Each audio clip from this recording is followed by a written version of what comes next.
let's just talk about the advanced Roth alternative. And I want you to be, and I sent this all to you because you have something, when I'm talking about a Roth alternative, we're going to end up with a better deal for everybody, including our kids. Now I'm looking at this for remember our children and grandchildren story. So I was talking to a CPA yesterday. I had breakfast with Frank, and he's a longtime CPA. I have insurance on him, and it's IUL.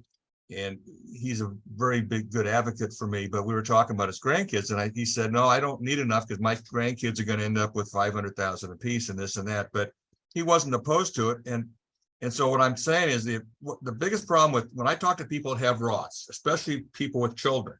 So I'm talking to this guy in Texas, and his kids were mowing lawns, making their own money. They ended up with having $40,000 or $50,000 in their Roth by the time they got to college. So I'm thinking, what's the problem with the Roth? First of all, you got to work to generate income.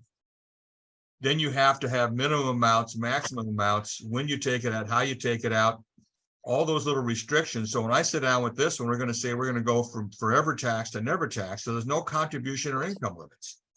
That's a direct comparison to the Roth, which has all these limitations. Contributions are flexible. There's no RMDs. And here's the other thing. What do you invest a Roth in, everybody? Market. Well, it's invested in the market. Stock market or bonds. What else do you invest in, do you think?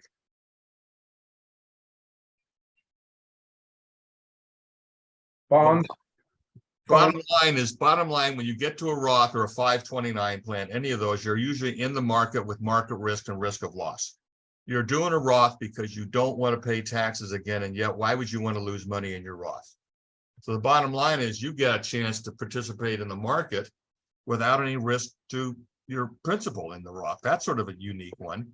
You have a chance to double-digit gains because our Roths are going to be built into major investment companies. Access money tax-free. We can also, when I say access money with no penalties, it means can people typically take money out of a Roth and then put money back in? Not without being penalized. Okay, well, you can do that with this. There's a tax-free inheritance for the children, right? Isn't that what people care about today? Okay, now how about this? This eliminates Mr. Klein, you knew about the fact that the IRS now had eliminated your stretch provision and for your IRA. Now they may or may not know about it, but I say it used to be, Tim, that you could have your IRA, and if you left it to your kids could stretch it for maybe 20 or 30 or 40 years. Now, I don't know if you're aware of this, but that went away a couple of years ago. Now you're stuck with a 10-year distribution rule. So this Roth we're talking about has no problem. We get to now extend that inheritance to the life of your kids. That's a big difference. You're going to have interest-free loans available to buy something out of this thing. And when I say non-reportable tax-free income, and this becomes a bigger deal, people, when you're talking to older people, it does not affect your Medicare taxes. And Medicare, by the way, for many people, instead of $130 a month, Medicare automatically is based on your adjusted gross income. It may be $300 or $400 or $500 a month. This has no impact on that. Plus, your Social Security. When you get to be Social Security, if you just get Social Security and you don't have a lot of other income, and you're getting $40,000 or $50,000 a year Social Security, this will not have any impact on Social Security. So when I do tax planning, I can say, look, at your Social Security may end up being all tax-free to you based on the rest of your other income. This tax-free income doesn't affect your Social Security. There's no impact on that.